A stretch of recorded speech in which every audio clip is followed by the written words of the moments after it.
my name is Gulshan Banu, working as an assistant professor, AI and DS department, SNS institutions. So, as a part of the curriculum, we are about to have a kind of a design thinking based, conceptual, classroom based video. On that purpose, we are here to present you a design thinking concept based video based on the topic model view controller. So my students are here to explain the topic in the DT process of those 5 figures. So let us see how my students are explaining it in an efficient way.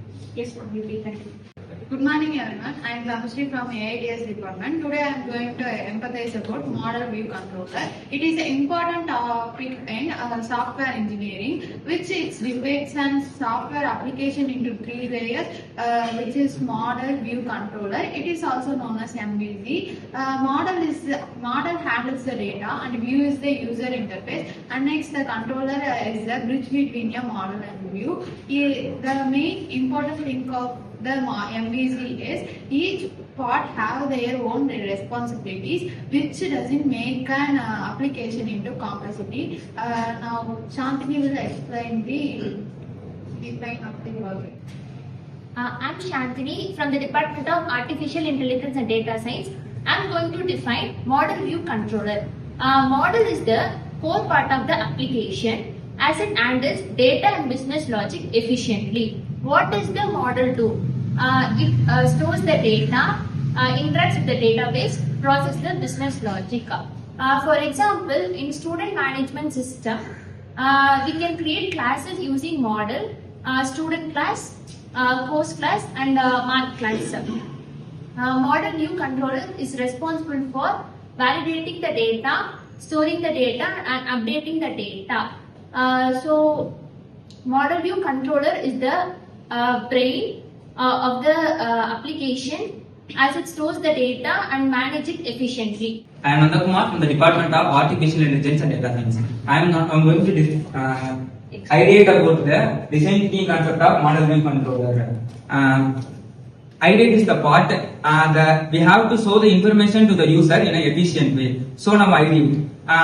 View is the part of application that sees the information of the data. It acts as a user interface between the applications. For example, web pages like home page, login page, mobile screens, and next desktop windows or forms.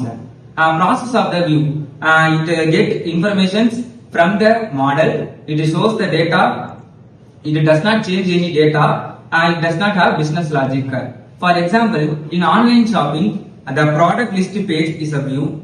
The login page is a view. Here, if a user clicks on a buy or login page, the view acts as control to the controller, not directly to the model. Advantages: it is easy to change the design, like color, layout, font. Same data can be seen in different ways, like mobile screens, desktop or windows. It makes user-friendly applications. Disadvantage is not applicable or not used for small projects. Finally, view is responsible for displaying the information, taking the input from the users, and not processing the data. Thank you. From Department of Artificial Intelligence and Data Science. Now I will explain prototype of model view controller. The controller acts as a bridge between model and view. Its responsibilities are receives user input and receives process the request and for updating data and selecting appropriate view. It contains application flow logic, and controller contains application flow logic and input validation and decision making. For example, user submit login form. Controller receives username and password. Controller sends the model to controller sends model to data for verification, and based on results selects success or error view. For example, user submits login form. The controller receives username and password, and it sends data to model for verification, and Based on research, includes success or error view. Applications, it is easy to maintain and improve security. The control manages overall applications flow. Thank you. I am Veera Manogari from Artificial Intelligence and Data Science. So, Model View Controller is one of the most important architecture pattern in object-oriented software engineering. It produces software structure, reduce complexity, and support long-term maintenance. Because of these benefits, MVC is used in modern web and applications. So yes, this is all about how model view controller is actually derived. So model view is nothing but how different kinds of process will be having a different kinds of perspective and how those perspectives will be solved in a known way. So yes, I hope that my students have explained this concept in the design thinking process. In the next video, we'll be meeting you out with some other different video. As of now, thank you. Have a good day.